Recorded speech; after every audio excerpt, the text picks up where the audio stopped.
अस्सलाम वालेकुम, मेरा नाम हम्माद अली है। आज 29 फरवरी है, जुमेरात की सुबह है। कुछ ख़ास ख़बरें, कुछ ख़ास डेवलपमेंट जो कल से अब तक हुई या आगे जो होने जा रही है उनसे आप लोगों को अपडेट करता हूँ। सबसे पहले मैं बात करूँगा मुस्तफ़ा कमाल और कामरान टसूरी की जो वीडियो और ऑडियो लीक हुई हैं, उसके ऊपर पूरा सोशल मीडिया भरा पड़ा है। पूरे पाकिस्तान के अंदर इसी को लेकर बात हो रही है कि मुस्तफ़ा कमाल साहब की जो वीडियो और ऑडियो लीक हुई, उसके बाद उन्होंने उसको वेरीफ़ाई किया कि ये मेरी ही आवाज़ है, ये कोई एआई का कमाल नहीं है। इसके अंदर हमने वो बंदा पकड़ा है जो हम काफ़ी अरसे से तलाश में थे कि वो अल्ताफ़ हुसैन की एमक्यूएम के लिए काम करता था। अच्छा, एक वीडियो का आना मान लिया जाता है, मगर उसके बाद फिर कामरान टसूरी साहब की भी वीडियो और ऑडियो लीक होती है और उसके अंदर भी फिर वो ये बातें करते नज़र आते हैं कि हम तो हुकूमत का हिस्सा थे पहले और हमारे पास 7 सीटें थीं और नून लीग और पीपल्स पार्टी तो अपोजिशन में थी और जेल के अंदर जाने के लिए तैयार थे और हमने उनका साथ दिया, वगैरह वगैरह। बहुत सारे लोग ये कह रहे हैं कि ये लीक हुई है, किसी पर्पस के लिए लीक हुई है, मगर मैं अगर अपनी ज़ाती यहाँ पर राय आप लोगों को बताऊँ, मुझे ये लगता है कि समहाउ ये उस स्पेसिफ़िक वर्ड पर मोड़ पर ये इशू हुई है, ये वीडियो या लीक हुई है ये वीडियो, जब एमक्यूएम को पीपल्स पार्टी तकरीबन तमाम प्रोसेस से बाहर रखने की कोशिश कर रही है या तकरीबन कामयाब हो गई है। क्योंकि अब आप देखें, नून लीग को एमक्यूएम की ज़रूरत कहीं नज़र नहीं आ रही है, क्योंकि उनका काम अब तकरीबन पूरा हो चुका है। जिस तरह वो ये कह रहे हैं कि ये तो हमें इजलास में भी नहीं बुलाना चाह रहे थे, हम गए तो इस तरह ये पेश आए कि जैसे हम ज़बरदस्ती घुसाए हैं। मैं अगर आप मेरी पहले वीडियो देखें, मैं आपको काफ़ी पहले मैंने बता दिया था कि पीपल्स पार्टी कहीं ये नहीं चाहती कि कराची जो है वो एमक्यूएम वालों को दिया जाए।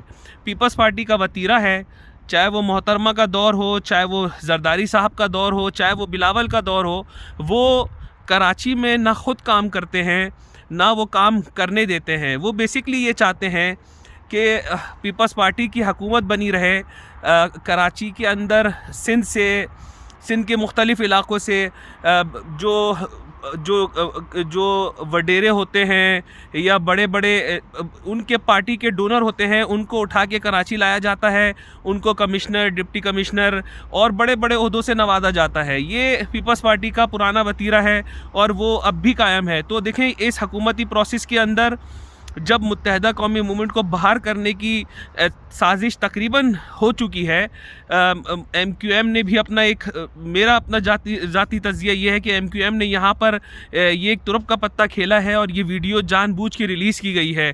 इसके क्या असरात होंगे, क्या मुत्तहदा को कुछ दिया जाएगा, मगर अब जो हालात बन रहे हैं उसमें ऐसा लगता है कि गवर्नर अब मुत्तहदा को नहीं दिया जाएगा। जहां इलेक्शन की रात को जब उसके बाद जब ये आपके जो आपके रिज़ल्ट अनाउंस हुए, उसके अंदर जब मुत्तहदा को इतनी सीटें मिल गई तो उस टाइम तो नवाज़ लीग ने हामी भरी थी कि हम आपको 5 वजारतें देंगे, हम आपको गवर्नरशिप देंगे, मगर अब वो सबसे मुकरते हुए नज़र आ रहे हैं। तो ये सियासत है, देखें अभी एमक्यूएम को ये लोग बाहर कब करते हैं। दूसरी तरफ आरिफ अलवी साहब ने समरी पे दस्तखत कर दिए हैं और आज कौमी असम्बली का इजलास बुला लिया गया है।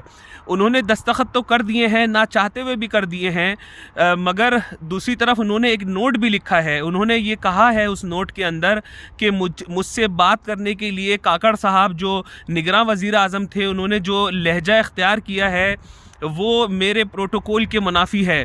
उन्होंने ये भी कहा है उस नोट के अंदर कि होपफुली जब ये इजलास आ जाएगा तो जो मखसूस नशिस्तें हैं उसका फ़ैसला कर लिया जाएगा। जहाँ तक मुझे लगता है, देखें, ये बात जो है ये तो अब सुप्रीम कोर्ट के अंदर ही जाकर सॉल्व होगी, क्योंकि इलेक्शन कमीशन जिनकी हिदायत लेता है वहाँ से उनको साफ हिदायत है कि ये मखसूस नशिस्तें जो हैं वो पीटीआई को नहीं देनी है। जिस तरह इलेक्शन का हाल हुआ है, इलेक्शन रिग किए गए हैं, जिस तरह उनको अब नवाज़ शरीफ ने जो डिमांड की है 8 से 10 सीटों की, वो 8 से 10 सीटें उनको दी जाएंगी।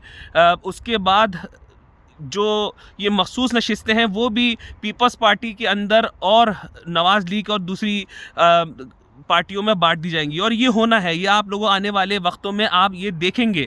दूसरी तरफ इमरान खान साहब ने, मैंने आपको कहा था, ये इमरान खान हो, नवाज़ शरीफ हो, या जरदारी साहब हो या मौलाना फजलुर रहमान हो, ये सारे एक ही ताली के चट्टे बट्टे हैं। इनको पाकिस्तान से कुछ लेना देना नहीं है। अवाम का जो हाल हो, नो बडी केयर्स। आप देखें इमरान खान साहब ने, मैंने उस दिन तनकीद की थी इमरान खान साहब पर कि उनको ये ख़त नहीं लिखना चाहिए था, या जब उन्होंने ऑर्डर किया था कि हम ख़त लिखेंगे, मैंने कहा था उनको ये ख़त नहीं लिखना चाहिए, ये पाकिस्तान के लिए अच्छा नहीं है। इवन दो कि अब जो ख़त सामने आया है उसके अंदर इमरान खान ने कहा है कि हम ये नहीं चाहते कि IMF पाकिस्तान को पैसे ना दे, पैसे ज़रूर दे, मगर 30% जो इलेक्शन हुए हैं उनकी स्क्रूटनी की जाए और उसके बाद उससे मुंसलिक की जाए कि पाकिस्तान को हम IMF जो है वो कर्ज देगा कि नहीं देगा। मेरा पहले दिन से आप लोगों से ये बात करता हूँ मैं कि देखें ये गोरे जो हैं ये खाली मफाद के लिए खेलते हैं। ये अब जहाँ इनका मफाद होता है ये वहाँ सर झुकाते हैं। अमेरिका अगर कहता है कि हम पाकिस्तान के लिए साथ खड़े हैं, तो आप देखें अमेरिका पाकिस्तान के साथ उस वक्त खड़ा होता है जब अमेरिका को उनकी ज़रूरत होती है। आप देखें पाकिस्तान को किस तरह उन्होंने अफ़गानिस्तान की जंग के बाद बाहर निकाल के खड़ा कर दिया है और अब इंडिया के अलाइज बन गए हैं। तो ये गोरों की हकीकत है।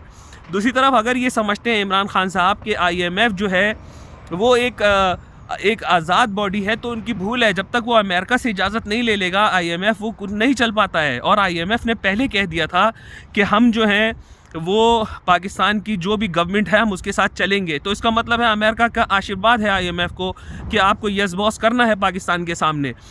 अब हुआ क्या है, इमरान खान साहब ने ख़त लिखा है और अब गवर्नमेंट इदारे ये कह रहे हैं कि इमरान खान साहब को इसके नताइज भुगतने पड़ेंगे। जी हाँ, अब इमरान खान साहब पर एक मुकदमा बनाया जाएगा जिसके अंदर स्टेट के साथ जो स्टेट की मुखालफत का एक मुकदमा इनके ऊपर बनाया जाएगा और ये बहुत जल्द आप लोग देखेंगे। अच्छा, खैबर पख्तूनख्वा में कल मैं देख रहा था असम्बली में जो एक वहाँ पर तकरीब चल रही थी, जो हल्फ बर्दारी हो रही थी। वहाँ पर एक खातून जो आई वो घड़ी लेकर आई और घड़ी लेकर उन्होंने पूरे हॉल के अंदर घड़ी को घुमाना शुरू कर दिया, एज़ इफ़ कि वो इमरान खान को बता रही हों कि ये घड़ी चोर से, वो जो पंजाब असम्बली में नारे लगे थे उससे तशबीह दे रही थी।